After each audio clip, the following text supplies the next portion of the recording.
Hello and welcome to another episode of the Christian Reeve podcast. Today's guests are co-authors of the book, The Canvas of Life, a collection of poetry and art. They go by the names Alisha Rose and Gwendolyn Jazmin. Welcome to the show. How you doing? Thank you. Doing very well. Thank you for having us, Christian. No, We're absolutely. excited to talk about the book. Yeah, pleasure is mine. I have a few questions from, shout out to Vilma. They were really looking forward to this episode. This episode's been long in the making, so I'm glad it's finally here and we're finally able to get it out there. But let's start with the pretty obvious question, which is, how did you both get into writing? Where does this all begin for you? Well, for me, it started out of a little bit of a refuge during the pandemic. We were in a hard situation, lockdown. I was teaching online, long hours in front of a screen. Found myself just quite stressed about the whole situation in general, especially being a teacher. The students were stressed. I was stressed. So I started doing something creative off to the side, writing poetry. And I know Alisha loves to paint. She's been painting all her life. So I thought, how about we do something together where you paint for my poetry and, we tell a story together harmoniously. And at first it was just for fun, just to kind of do something for ourselves. And then it transformed into something a little bit more intentional. And we started to think about possibly publishing a book down the line. So it started through a bit of hardship, but then it became our go-to place for a little bit of tranquility and escape from all the chaos that was going on at the time. Yeah. It's interesting to me. I know a lot of people that are creative, right? Whether it be actors, writers, musicians, filmmakers, whatever, right? And I'm always kind of trying to nudge people and be like, hey, let's do something. How about this? Let's collaborate. And just hearing that, it's interesting. I think if you're trying to do something creative for the first time and you don't know where to start and maybe you're worried oh, how am I going to do this on my own? Chances are you probably have people in your immediate network that could, help you out on some level. Even if it is hey, can you do some illustrations for me? Can you do some, I don't know, a bit of this, bit of that for me? And then often with most ideas, it does kind of grow from there and become something, Had you ever made anything I'm going to word this individually, talk to us a little bit about writing and art, respectively for both of you, what were you kind of bringing to the table, if you like? Well, I'd never written before. No, so go ahead, Alisha. I know you've done more than I did before. Yeah, for me, before Gwen got a hold of me, I've done a lot of different anonymous things. It was very much I've done challenge coins for the RCMP or the cops here, and I've done a lot of woodworking. I've done home renovations. I've done a lot of artwork. I had a whole room of artwork that I just kind of hid from everybody. I put it in the spare room and no one ever saw it, except for Gwen being one of the people that did. And so she knew that I was doing all of these things. She knew I was very passionate about doing it, but it was so private to me before. It was my release, and it was something that I used for myself. And I was very afraid to show it to the world and get it out there because it was a very personal thing. Felt like being naked, showing somebody, a part of your soul. It was a very nerve-wracking thing to finally go with Gwen and put a book out. And she's been very supportive about it. So it's really helped me get that out there. But I've always really liked doing that. I've always, since I was 5, I was painting right away, and yeah, just branched out from there. Pretty scary, isn't it? To go. I get what you're saying. I mean, I've always just kind of launched myself into things and just hope for the best. but anything remotely creative is always kind of scary, and naturally it comes from you. I think that's why it's whenever you see someone get like kind of a bit down about their work being criticized, it's like good probably to remember that it comes from a personal place. It's like part of you, you know. Hmm. That's not to say it can't be criticized, but that's why people take it to heart, you know. When you mentioned you never written before, let's talk a little bit Well, more about that. That's yeah, pretty no, nerve-wracking.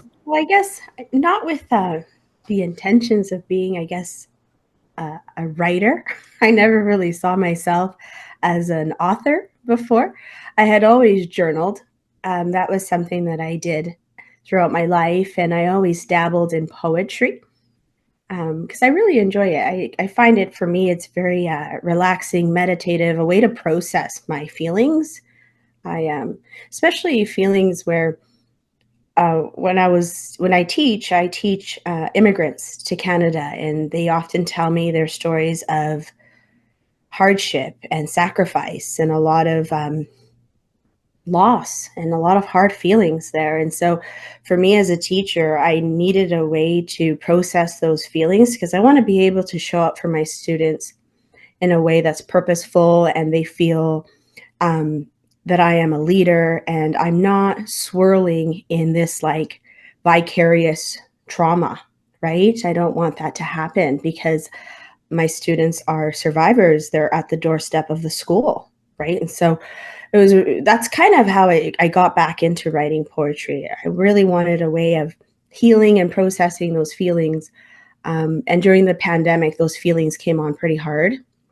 And so yeah, I never really saw myself as a writer, but now I think that I've reframed it.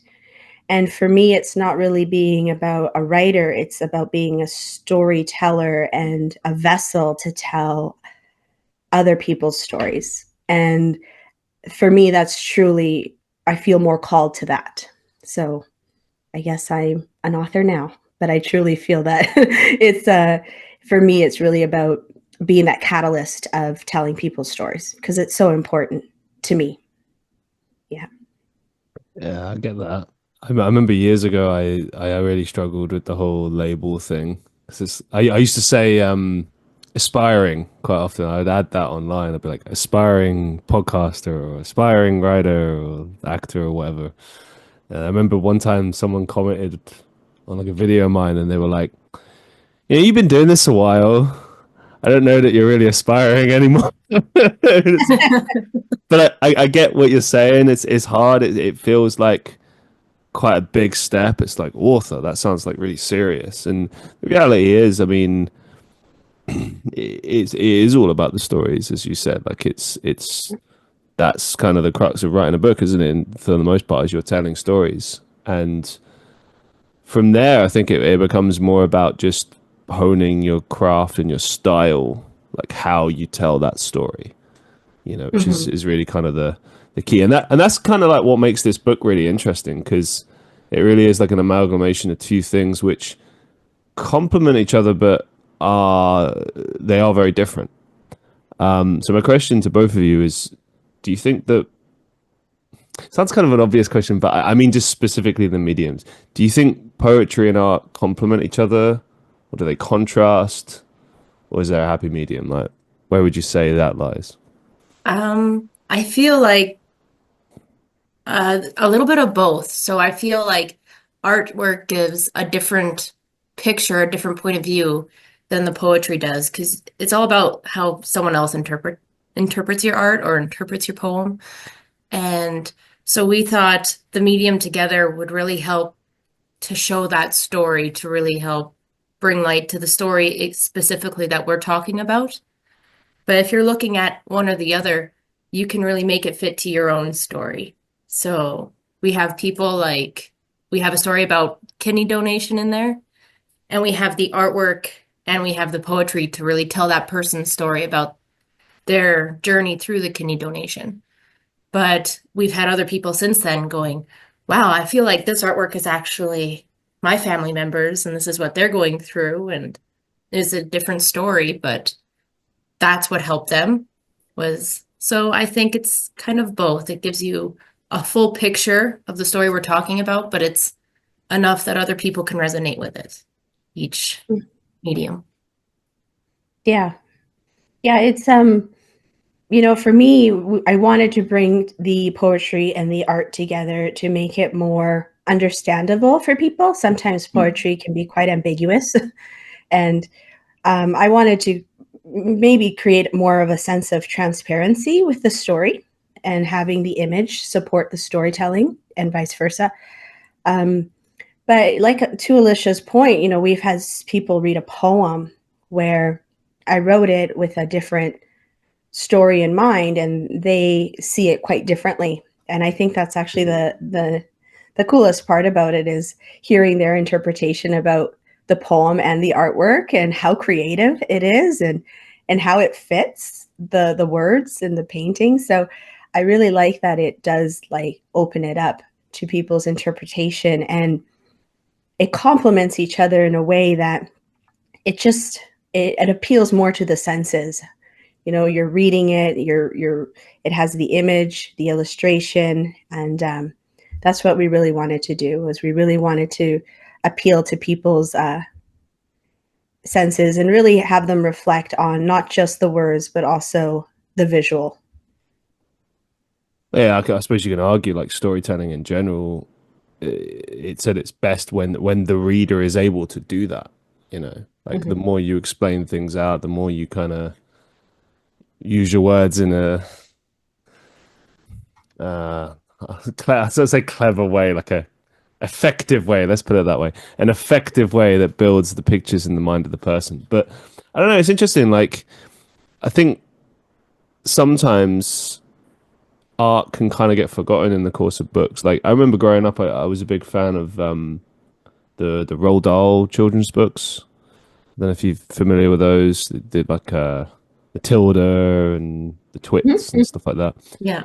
And there was a guy, I believe his name was Quentin Blake. I might be wrong.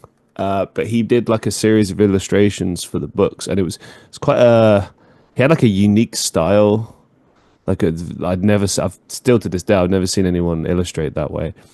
And it was interesting because the book wasn't like littered with illustrations. They were kind of like on choice pages, but it helped to like bring that alive a bit more and build a picture in your mind. Mm-hmm. I think especially for children's books, it's probably even more impactful because it kind of forces you to really use your imagination to build the pictures in your mind. Speaking to what you were saying before about interpretations, I just want to explore that a little bit more. What's been the most, let's say, profound interpretation that someone has sort of told you about your book, or maybe like the most inspiring or interesting review you've received? Let's explore that a little bit. I believe we've had so many different ones, so it seems like every bit of feedback we get about the book, it's very different from the last. Like this one's my favorite and this one's my favorite, and no two are the same. The one I think that was the most shocking for us was there was a poem about coming out of a relationship, and it was a really hard relationship, and it was scary to leave that and start all over again, start on your own. And it's called Untethered. And the painting that goes with it is an astronaut floating out into space. They're untethered from it and they're just drifting off, but they're drifting off into something better. You can see the lights ahead of them. There's something there. They just don't know what it is, right? So you see that hopefulness through there. But the way this person interpreted it was there's a moon behind it, and that was them leaving the womb, leaving Mother Moon, and coming into life, coming into the colors of life, and they're starting their new journey of life. And it was about giving birth and new life. And we're like, oh, yeah, that's actually a really good interpretation of that. So that was the one I think that was the most shocking for us. Yeah. Was, yeah, it was good. Yeah, and I think the one story that I really just comes to mind is we donated a painting the painting that Alisha was talking about before about kidney donation to a hospital in the ward where they do such operations and treatment. And someone had seen the painting and was on a mission to find out who painted it and the story behind it. And she met with us, and I sat with her. We talked about the book, and she got herself a print of the painting, and it was just so meaningful to her because her son and her husband were in the process of organ transplantation and that journey, and it just resonated with her. The painting, it's very simple, but it maybe I'll even have Alisha describe it. Maybe I can even show you on the screen here. Yeah, I do have the book Sure. with me. That's it. There is two of them. Oh, there you go, Alisha. I don't know if There we go. Wow. Yeah, you can That's see the beautiful. little very kidneys there. simple. Yeah, the kidney. Yeah, and then we have the second one for full. Wow. It's very beautiful. So in that one, the person had passed on, but the people behind them had received a part of their organ. So we told the story in two different perspectives, one where it's a surviving donor and one where the donor had passed. Mm-hmm. It's heavy, man. Yeah, It's good. It's good. It's just wow. Yeah, and a lot of these stories, they're close to our hearts. They're people we know, our friends, our family who have vulnerably shared and trusted us with these stories. And Alisha and I, when we started doing this together, and it started to become something where we were actually doing this and incorporating other people's experiences, that's when we really started to own in and really try to give this book justice and tell these stories appropriately. And it shifted from creative fun to let's do this with integrity and do it right. Do right by do the people. stories justice. Yeah. So then it became a little heavier, and I can feel that, right? But I think that's where the shift came. We decided to take this on a little differently. And I think if it wasn't for Alisha, I would have never done it. What you were saying before, Christian, you kind of need the people around you to kind of give you a push, encourage you, champion you. And the two of us definitely supported one another in this process for sure. Big thing that comes to mind for me is this idea of like when something becomes bigger than yourself and becomes, I mean, you kind of laid it out there perfectly, so I don't really need to like expand much upon that. But I can say in my own personal experience, like with this podcast, when I first started it, I just wanted to do a podcast, and it wasn't about becoming successful with it or making money or anything. Like, obviously, I would love to be able to do that, but it was more about just doing good interviews and doing a good show. Mm-hmm. And then over the years, I started seeing these incredible stories being told on the show, and also some of the responses. Like, there were people that reached out to me and they'd said how it had inspired them or how it had got them through a hard time or something like that. I started to realize that, like, okay, yeah, this is no longer mine. I'm just guiding this thing, but there's like a sense of responsibility, I guess is what I'm trying to say. And that that seems to be like the case that I'm understanding with your book. Is like, obviously, as you said, you were having some fun creatively, then you start getting these stories and you're like, wow, this is got to do this justice. It's like if someone like passes away and they leave some sort of unfinished business and they trust it in you, and it's like you could just choose not to do it, but like it's the right thing to do is to finish that. And that's always going to be pretty powerful, I think, for everyone involved when you actually take on the responsibility of something bigger than yourself. Often I've found it will lead you to like profound discoveries about yourself and about life and everything in between. Yeah, and you never really know who it's going to help in the future. So you never know the impact that you have. Something that could be such a small moment for you might completely change somebody's life or impact them, something they take with them forever. So you have to be really careful with how you come up with these things, and how you tell these stories, just to kind of make sure that you're helping people and in the future, seeing what, uh, you know, sorry, I'm all flustered now from it, but sharing that poem, yeah, you never know the impact that you have on people. And so it's good to always really go through with it and put your all into it, because something that's so small for you can really change their life. Oh god damn, the last couple of shows I've done have been like really heavy like this, where it's like No. I feel like it's the universe's way of going like, listen, buddy, start listening. Yeah.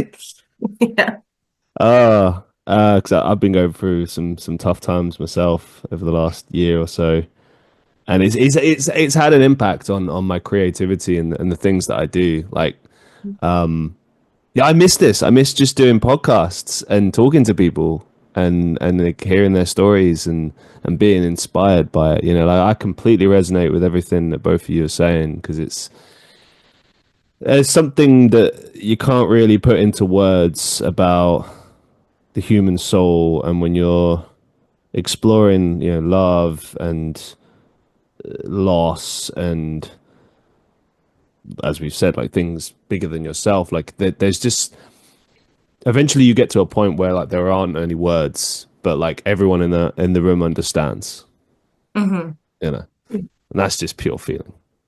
Yeah.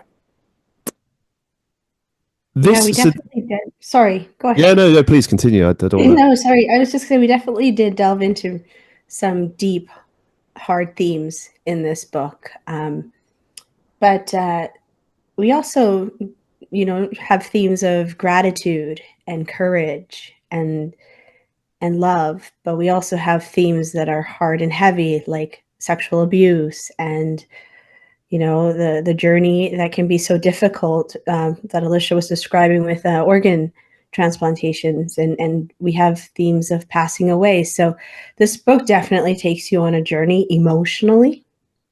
And just going back to your question about feedback, one of a piece of feedback that I received was the flow of the book. It starts with spirituality and kind of exploring your understanding of spirituality, because we kind of all have that within us, like, who are we, creator, things like that. And it starts with life. It kind of takes you on a ride through a lot of different experiences. And then it ends with those two poems about passing away. And so the feedback was it takes you full circle. And one of the things that I really tried to do in this book was intentionally create something that had a flow that was purposeful. And Alisha and I really thought about it for quite a while, trying to figure out Yeah, the a while. order. Yeah, and the order of the poetry. We wanted it to have just a flow that made sense. And I was really happy to hear that feedback from people, that they felt the flow was like almost like full circle for them. It really took them on a journey, but then brought them right back. So I thought that was really neat. It's tricky to get that right as well. Like, Mhm. I have an album coming out in March, right? And I've had the songs, or at least the demos, for a while. And I remember just sitting down and trying to figure out, like, yeah, what's the order? How should this sound? Like, what's the right way? And I was thinking, like, well, there is no like right way, but there is, and you'll only know Yeah. that once you've kind of start laying it out, and then it just kind of clicks. I imagine Yeah. for like when you were ordering all the poems and everything, you were like, nah, Yes. Ooh, oh, that's closer. And now we got it. Yeah. Yeah. Yep. Yeah, no, you're right, Christian. And it's something that you kind of swirl in a little bit. You're trying to figure out like what is most impactful, what makes sense. But you're right. When it feels right, you just know. You know. So keep working on the order of the album. When it feels good, stop messing with it. Actually, 'Cause, it's done. right. I figured it out. Yeah. It's set to release in the end of Yeah. March, Oh, but lovely. I had to sit and listen to it quite a few times before it was like, okay. Like my big change with that was there was a song that I'd recorded in those sessions that we recorded differently to everything else. And when I took that song out and just released it as like a standalone single, and I had the 10 songs that were left, I remember just looking at that on a piece of paper, uh, and going like, and I moved it around a little bit, and I was like, that right there. Mhm. But I mean, I don't know. I think I suppose in a way it's kind of similar. Like with that album, there's I don't want to talk about this too much because this show is about you guys, but what I will say is it has different themes, just like your book. It's like, in my album, it's unrequited love and loneliness, isolation, different things. And some of the songs are a bit happier, some are a bit sadder. So I had to figure out a way to kind of make that flow. And it sounds like Yeah. you sort of did the same thing with yours, where it's like there's going to be there's some heavy stuff in there, like you said, sexual abuse. Obviously, that's just only going to suck. Do you know what I mean? So it's like you got to find a way to put that in there in a place and kind of move through these different things. And I like this idea of like from birth to death. It's kind of like a natural circle thing, isn't it? Really. But I also think like people need that to some extent. Like if you take podcasts as an example, this is why I have a very structured show. It's not just because I like it or anything like that. I also recognize that as a listener, you have to kind of follow this order, and if it's too erratic, if it's just too mismatched, it's very difficult to listen to. It's like having a conversation with someone and they keep changing the subject every 5 seconds. It's like you can't really. It's just I don't know. You just don't want to be there anymore. You're like, we're Mhm. going to Yeah. talk or we're not going to talk. Like, which is it? Yeah, you're like, what are they talking about? I missed 5 minutes ago. Now they're on a different topic. What is happening? Yeah. Yeah. You need to And I'm slow to really the proud. conversation. I'm really proud of us, Alisha, because to your point there, Christian, Alisha and I can both be quite flighty and scatterbrained. Yes. All right. So yeah, we've really owned in on staying on topic. And during our creative process, my goodness, we would be talking about a painting and then flip to a poem and then flip back to something else and then talk about, because we've been friends for a long time, since, childhood. So we talk, catch up a little bit. Okay, let's go back to talking about that drawing. And I think that's what really kept things going for us was we know each other very well that we can flip back and forth, but we're very careful when we speak to other people because we'd lose them quite quickly. So, but yeah, I totally agree. We have to have a structured conversation. And I think that's what we really strive to do is to create some harmony with this, some understandability. And so between both of us being quite scatterbrained, that was a big challenge. But I think it really centered us, and it almost like meditative, where it really focuses you on a task and makes you more aware of the present moment. Yeah, I really enjoyed that piece of it too.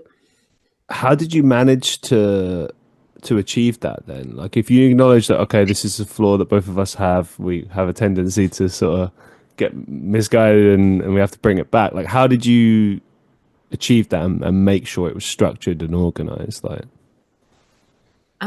It was hours and hours of us talking to each other. So we would let ourselves get the ideas out, write them down, whatever we wanted, and we had those moments of, okay, we're allowed to be scatterbrained right now, just so we could kind of throw ideas at each other and build something out of this.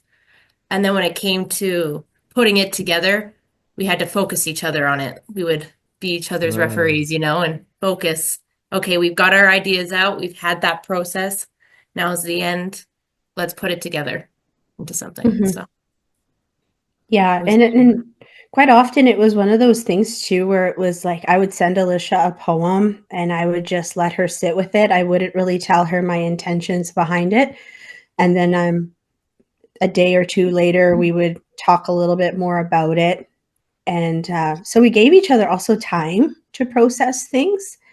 And we were very self-critical. Like I was quite critical of my own writing. Alicia was very critical of her painting, and so we never really had conflicts with each other, but we had those internal conflicts. And so when I was having an internal conflict, Alicia would give me an idea, or she would encourage me to try, think about this, and I would do the same for her. And I think that was another way we got through it was although we're very scattered brained, we're very supportive people.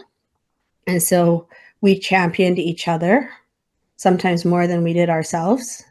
And I think that really helped a lot because Alicia was incredibly helpful in giving me ideas and encouragement. And I really encouraged her because sometimes she would start a painting and completely paint over it and say, I didn't like it. So I started again. I was I like, did it a few okay. times. I did it a few times. Yeah. that's mad. I never heard of an artist doing that. I would probably start crying if I witnessed that. I was like, no, no, no, stop, stop, stop, stop. I'll give you a new Yeah. easel. Like, Jesus. Gwen did that to me so many times, like, why? No, you're almost done it. Yeah, I've changed my mind. I don't like it anymore. It's not what I'm thinking anymore. And she's like, no, keep it, please. No, it's gone. I've That's already not a quick forgotten. process either. That takes like hours. Christ.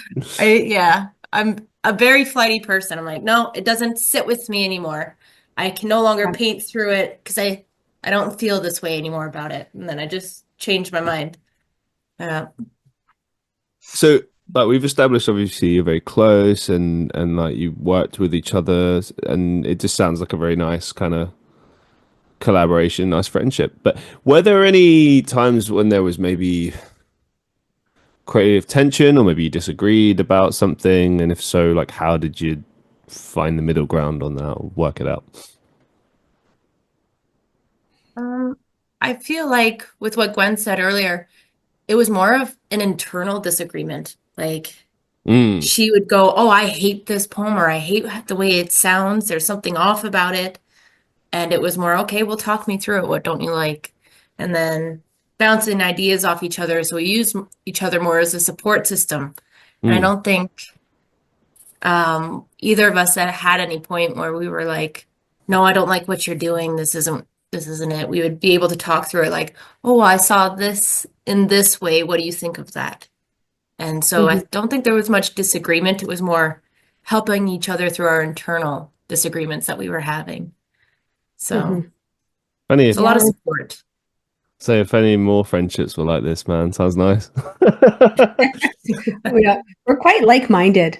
Um, Alicia and I have similar values and, we're quite similar in a lot of ways, different as well, but we share common values and we didn't really have too much conflict creatively. We both kind of wanted the same things. Um, I'll say we got our conflict out of the way when we were younger. I was that annoying that's very little true. sister that just pestered her all of the time. Yes, So I think that's we true. got the conflict out of the way while we were kids. And then as we grew into adults, we're like, okay, we can get along Mhm. now. Yeah, we're Yeah, good. Fair enough. yeah, Yeah. yeah. So, Okay, so this is fun. I have 8 questions here from shout out to Vilma. You're awesome as always. Thank you so much for these questions. She's a friend of mine and follower all the way from Greece, and she's always been really wow. enthusiastic about the show. And she's I think she was really interested in this. I know a lot of my listeners were intrigued because like the concept alone was quite intriguing, I suppose. Like it's obviously it's not unheard of to like match art, with poetry as a concept, but it's not something you always hear about. It's normally like one or the other, you know. Mhm. But yeah, let's fire into these. Thank you so much, Vilma. Is there a particular poem or artwork in the book that holds the most personal significance for you, and why?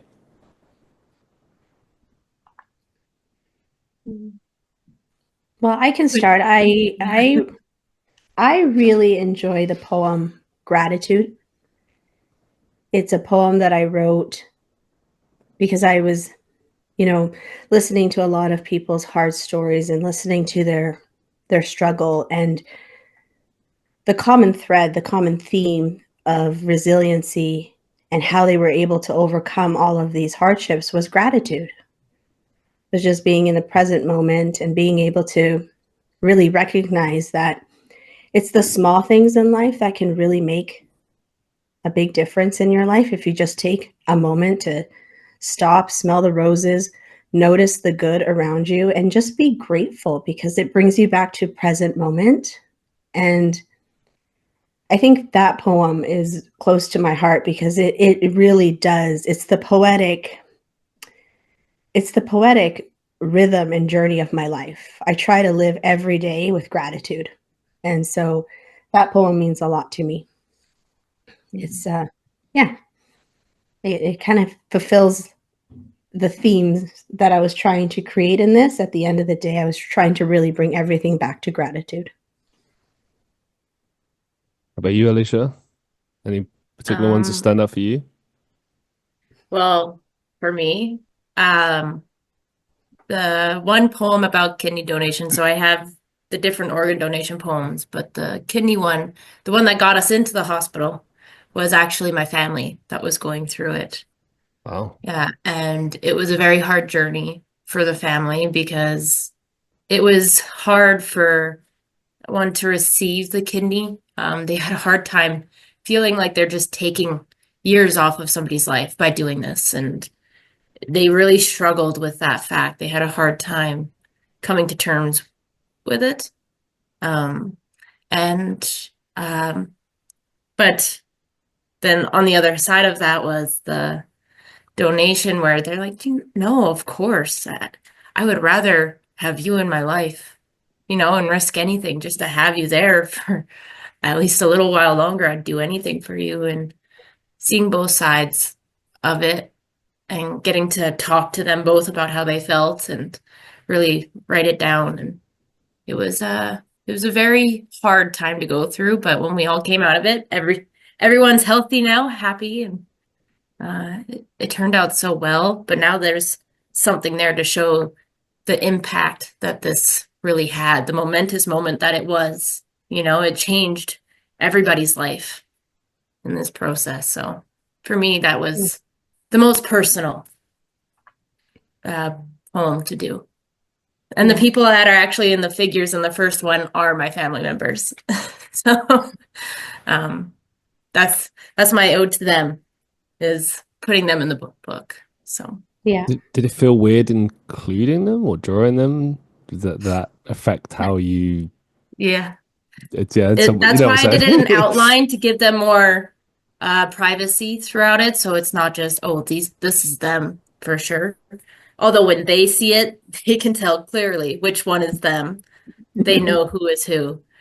Um, they it was very emotional giving it to them. It was a lot of crying and a lot of hugs. So it was it was hard to draw it, but we were pretty much past the donation point by this point, so it was very happy to see how well it worked out.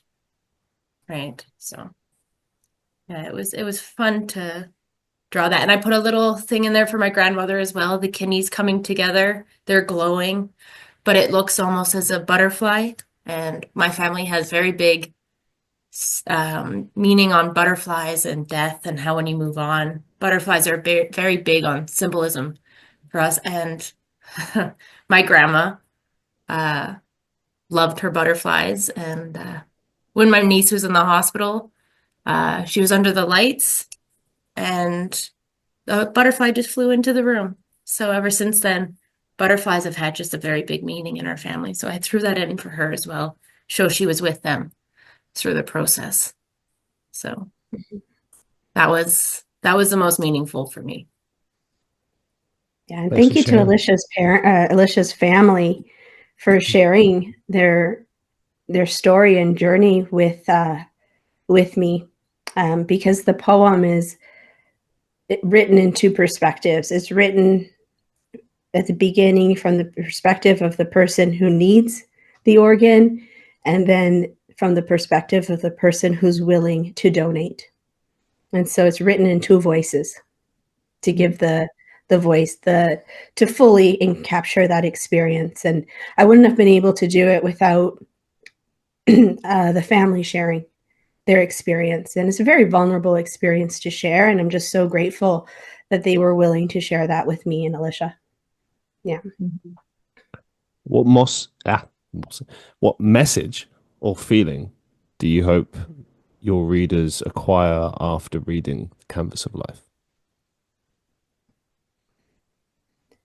This book for me is a book about hope. It's a book about gratitude. I think that's why it's my favorite poem. But also a book about united experience. We may resonate with a story. We may not, even if we don't resonate with it personally, maybe you know someone who's gone through that experience. And so I hope this book creates some reflection, gratitude, and also a better understanding of humanity and one another to create more understanding. That is my hope as a writer. Mm-hmm. And also to show people that they're not alone in their journey. There's other people who've had these experiences and that you're strong enough to get through them. And we want to send that message of positivity through it. All right, I'm going to change the ending of this question for fun. So sorry, Vilma. But it's mostly because of a documentary I saw years ago. To quote Lars Ulrich in the Metallica documentary, Some Kind of Monster. When is a song done? So, how do you decide when a piece of art or poem is done? That's a good question. Because I'm very bad at continuing until like I just overdo it, you know. There's something I could fix on this, there's something more I could add. I think for us it was when we could see each other's vision in it at the end. So I would show her throughout the process and she would show me her poetry throughout the process. And when the other person was like, no, I think this is it. You don't need to tweak it anymore. You don't need to play with it.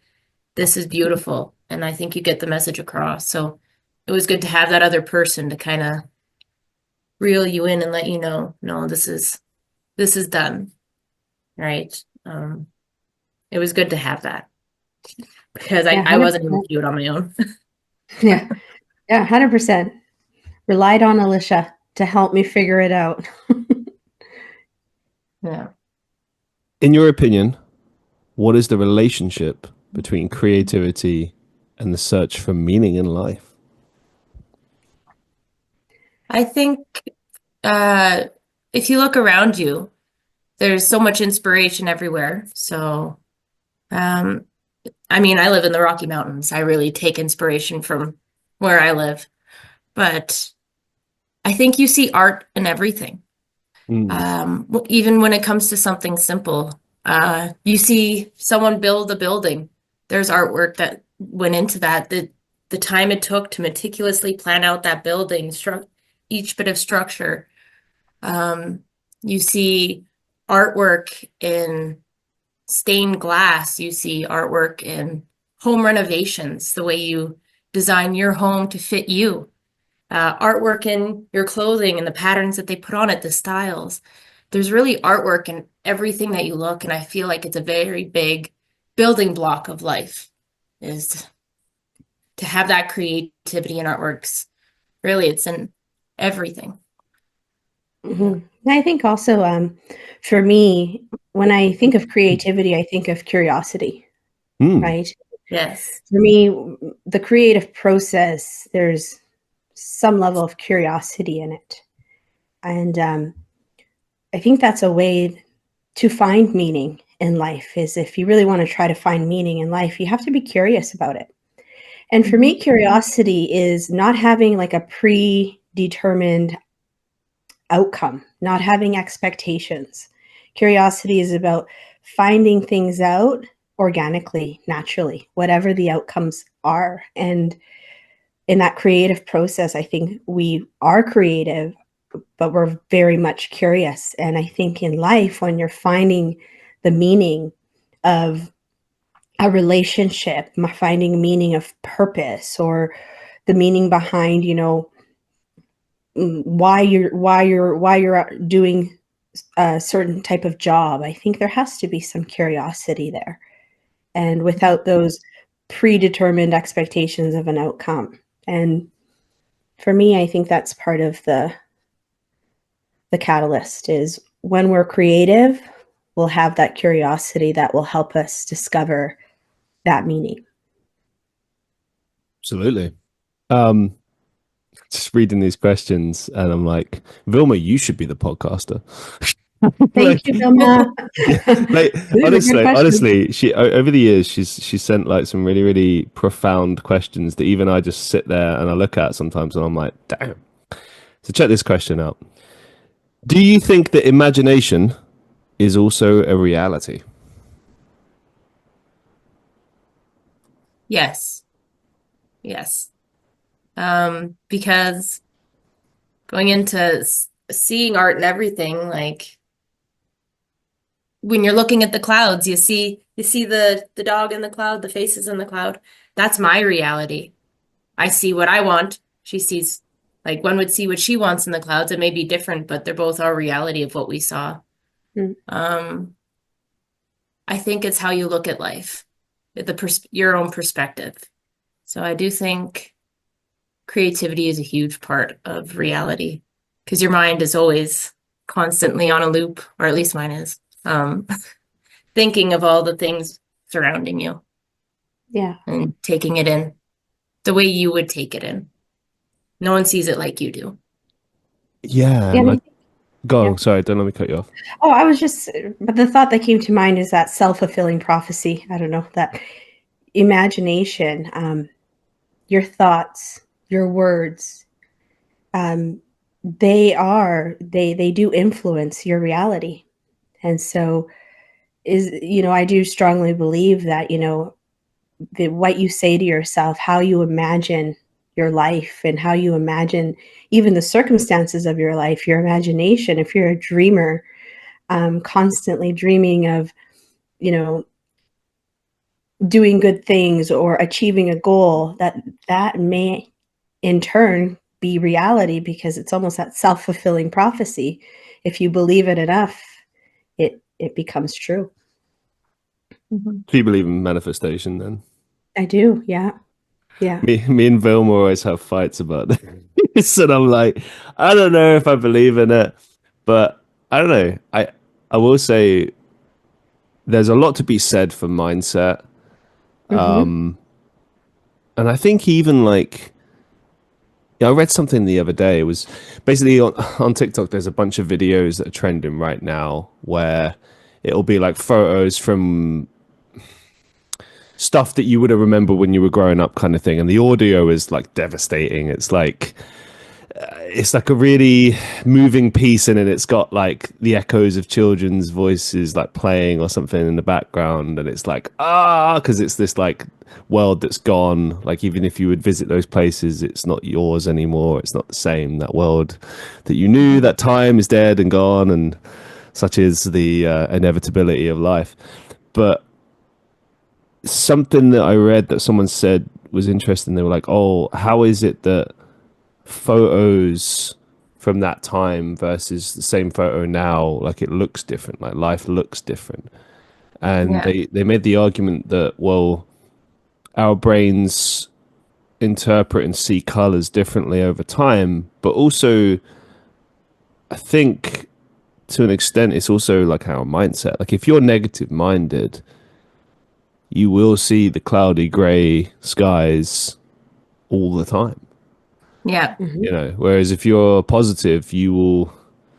I'm not saying you ignore it. Like everyone has a bad day, but like, you know, you're going to see those sunny skies, that light a bit more. You know. Well, I will say in manifestation, it's about mindset. It's about like I had this professor. He was a psychology professor, so you already know he was gonna play tricks on his students. But he had us all sit in this room, and we had our class, and he had another class as well. And with our class, he would say, "You guys aren't going to pass this exam. I made this exam so difficult that you won't pass it." And he did so many things to play mind games with us that we're going to do horrible on this exam. We're not going to pass it. And then when it came to the exam, he always wore a suit every day in class. And he didn't want us to get any memory triggers from him. So he completely dressed casual in a Hawaiian t-shirt, shaved his face, had his hair back, so we wouldn't even recognize him and be able to use our memory to try and use him as some information, you know? And so he played games with us.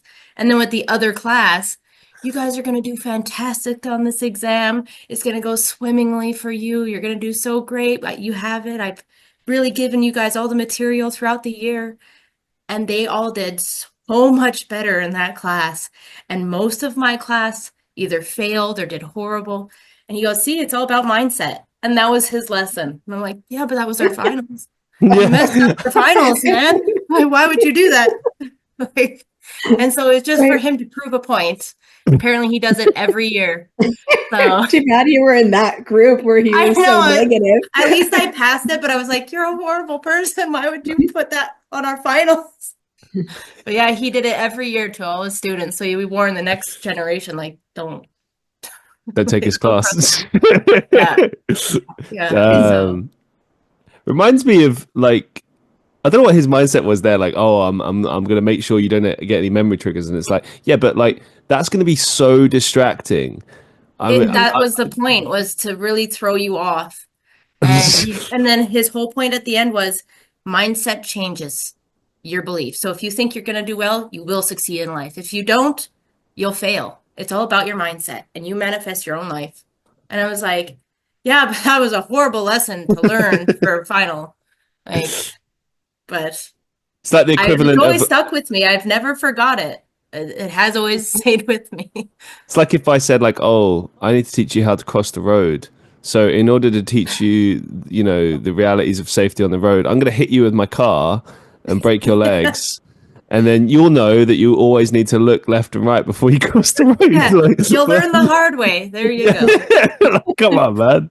It also reminded me of, I don't know if you had the same thing. Where are you guys from again?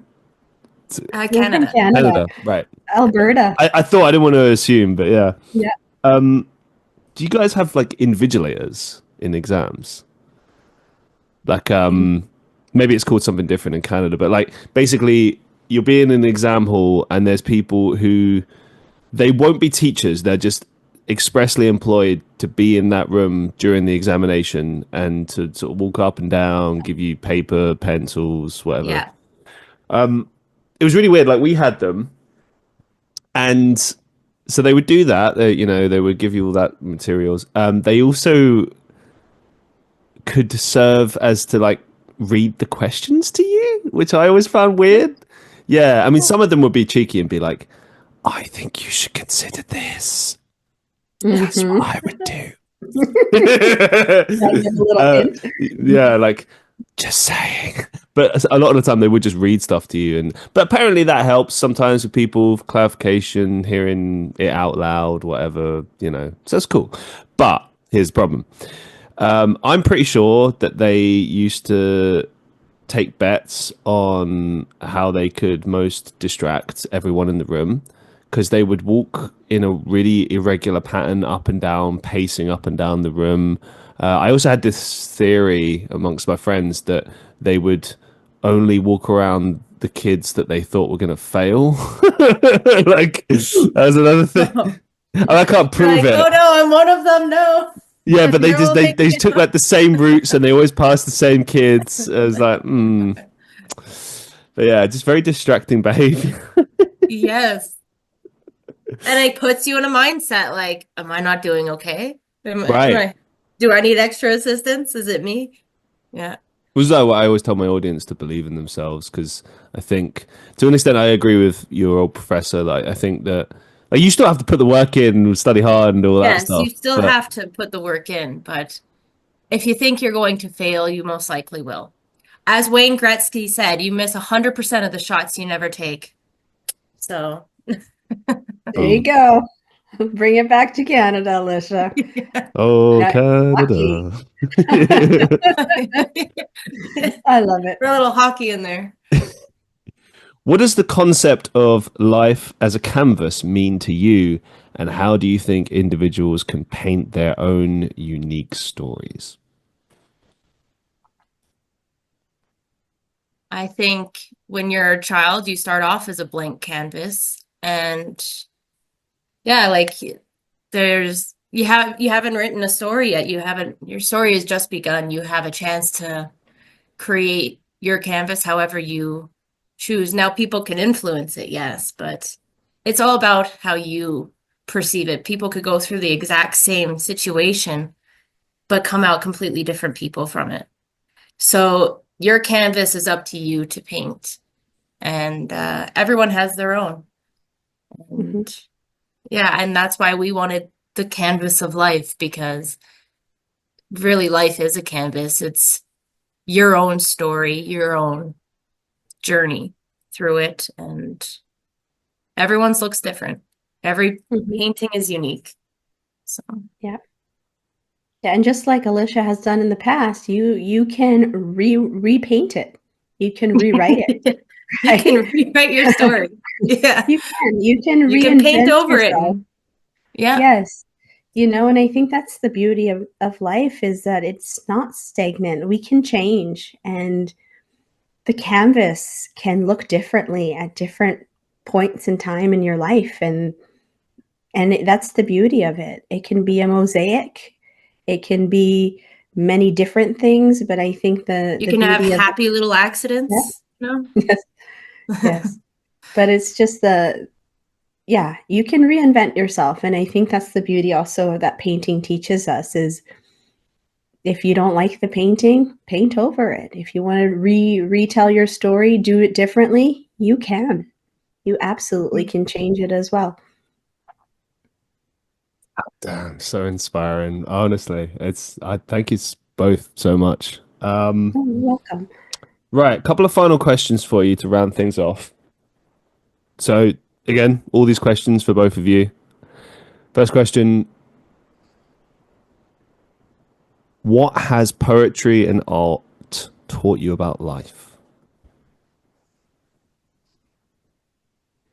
For me, Um, what it's taught me about life is that life is worth sharing. Stories, Um, in college, I took courses in art history, and what I really found fascinating about the art was the story behind the actual artwork. The artists themselves, the context, the period that the painting was completed in, you know, um, just for me, like what was happening in the culture at the time. And for me, I find it so fascinating that art is the catalyst of that story. And for me, poetry, it does the same. And it does it in a way that appeals to the soul, just like music. And so I think the three of us here with our creative outlets, we tell those stories that really, I think, do it in a way that's, uh, I guess, inspiring for people, maybe gentle, right? We're not dictating, lecturing. We're not, we're not, here um, forcing opinions or anything like that. We're just gently telling stories through music, through art, through poetry. And that gentle approach, I think, is what people use when they need it in a time of quiet, in a time of peace. And I think that's what we do for people. How about you, Alicia?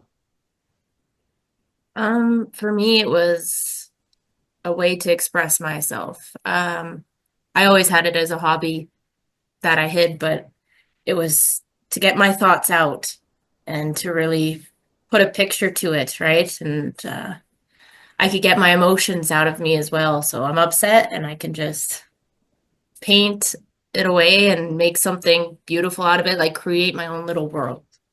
It's something that I've created and it's my own little world for me, and I throw all that emotion into it, and it helps me to clarify my thoughts and feelings and what I go through. So it's been a big healing thing for me to do. Thank you both. Yeah. It gives you that time to sit and reflect. Mhm. What's the best advice you've ever received? Oh, wow. It is what it is. It is what it If is. it's something you can change, change it. If it's something you can't, it is what it is. It's nothing you can do about it. You can't change it. And I used to hate it.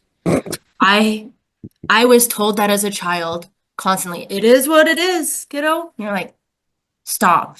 No. But it's true. It's if it's something you can't change, leave it alone, leave it let lie. You know, you can't change the situation. And if it is, then change it. But it's right in your face. It is what it is. So that that has always stuck with me. I've never forgot that. That's very good. I love that. I know so much advice, but I have the poem Gratitude open right now, and it's like the picture of the honeybee. I don't know if you Oh, can it's see that. beautiful. Oh, Yeah. I guess this way. Oh, so anyway, the one thing that comes to mind is that being kind, right? You catch more flies with honey than you do vinegar, right? Just be kind. I think for me, that's always been, you know, who I am. I'm a very kind person. I'm caring, and that's just how I live my life every day. Smile at people, say hello, try to brighten people's day because, again, it's those little things that make a difference. And so be kind. And yeah, you'll catch more flies with honey than vinegar. All right, similar question, but slightly different focus. What's the biggest life lesson you've learned so far?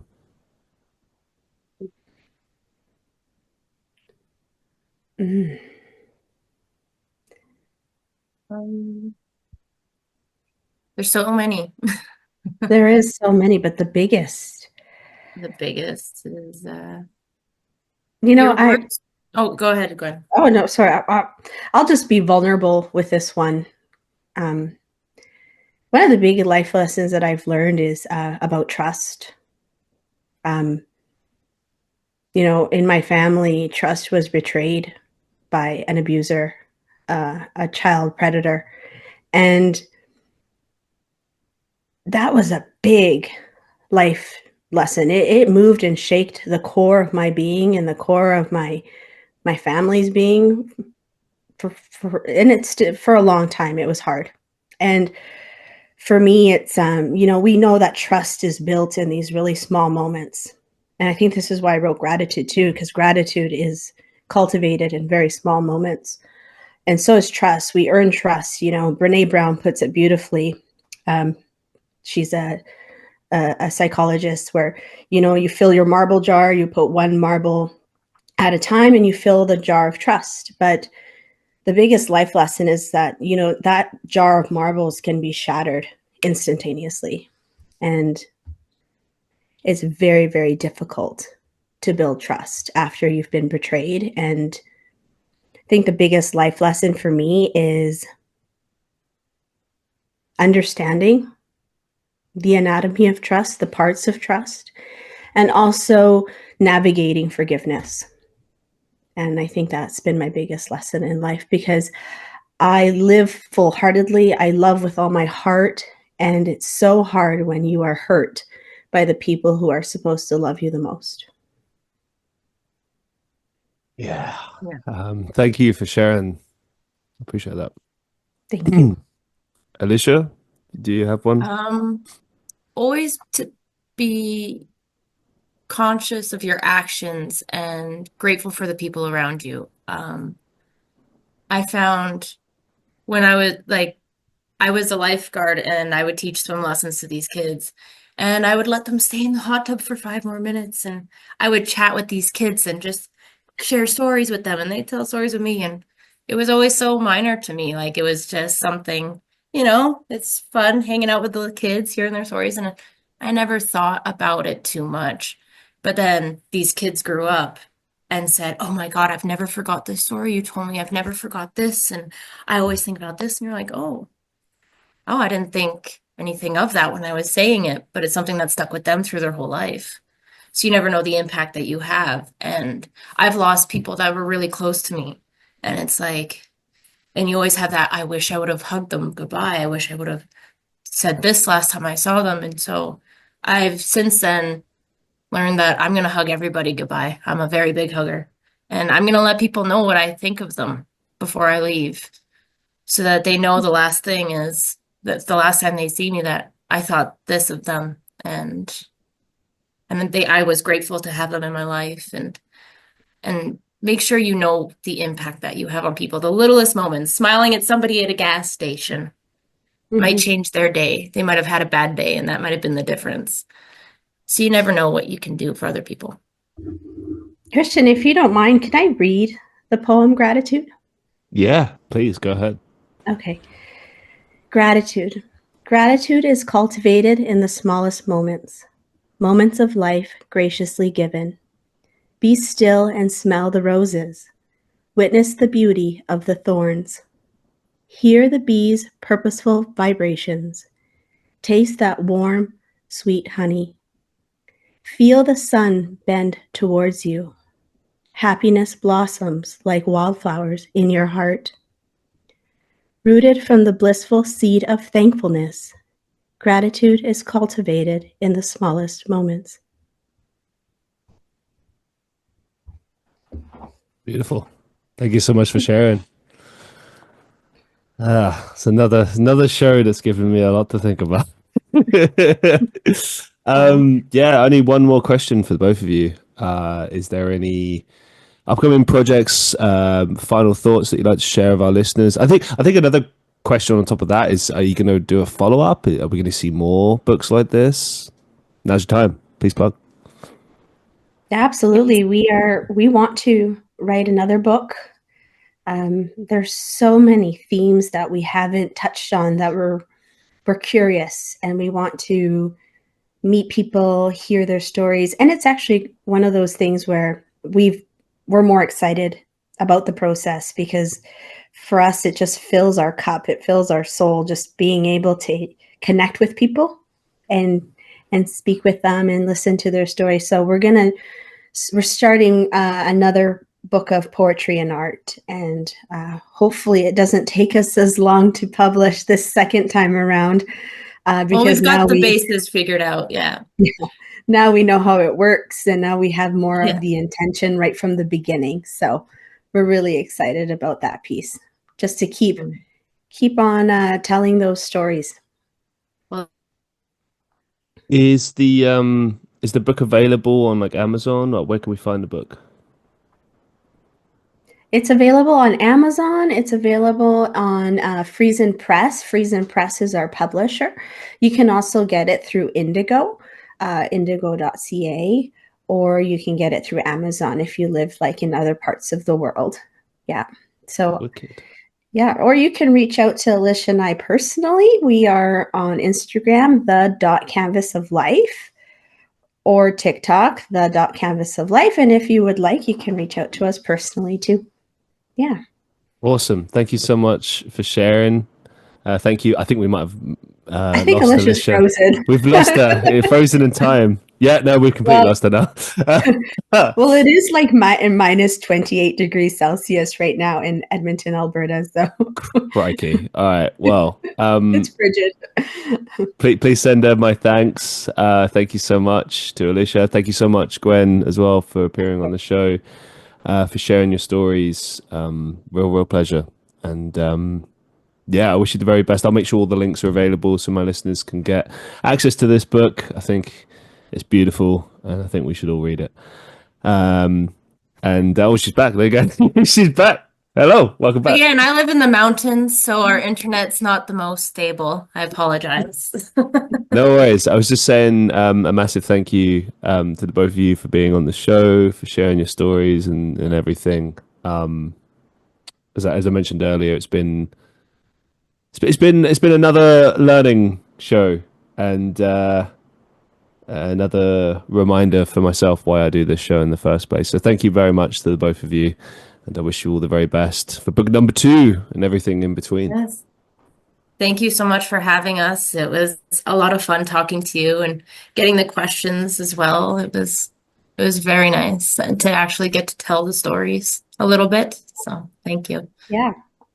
Yeah, and I look forward, Christian, to hearing your album. So, March 28th. Yeah. Look out for it. I've got some music on Spotify now if you're interested. Check it out. Yeah, check it out. But yeah, thank you again.